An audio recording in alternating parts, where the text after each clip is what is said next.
Wendy Williams was taken away from her assisted living home by ambulance Monday after she dropped a note to paparazzi begging them to help her.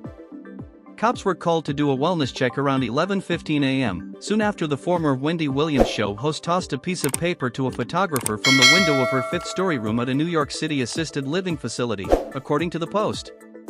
Her handwritten message simply read, "Help. Wendy." According to photos, Williams walked to the ambulance on her own as she was escorted by a handful of police. The 60-year-old wore a t-shirt, black leggings, and a long sweater as she was seen looking somber leaving the facility. Police assisted her as she pulled herself into the ambulance. Williams' rep has yet to respond to Page 6's request for comment. The wellness check comes 1 month after TMZ reported that the daytime Emmy nominee, who has continued to deny her frontotemporal dementia diagnosis, formally asked a judge to end her guardianship.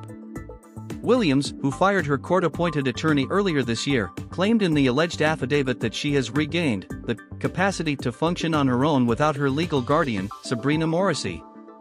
On February 18, she was set to be re-evaluated by a doctor in a new medical exam. Sources told the outlet in February that if Williams' request to end the guardianship was denied, she would demand a trial by jury.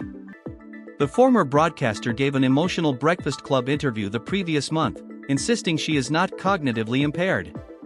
Williams called in to tell listeners she is trapped with elderly patients, who are not her cup of tea. She explained, "I am definitely isolated. I keep the door closed. I watch TV. I listen to the radio. I watch the window.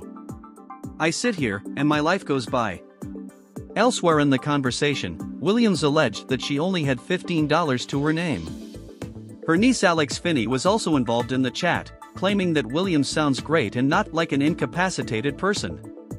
Williams has been out of the spotlight since leaving her eponymous talk show in 2021, with her court-ordered guardianship making headlines the following year. She has, however, made multiple appearances in Florida this year for her son's college graduation and her dad's birthday celebration. Williams was set to do a phone interview with The View Friday, March 14.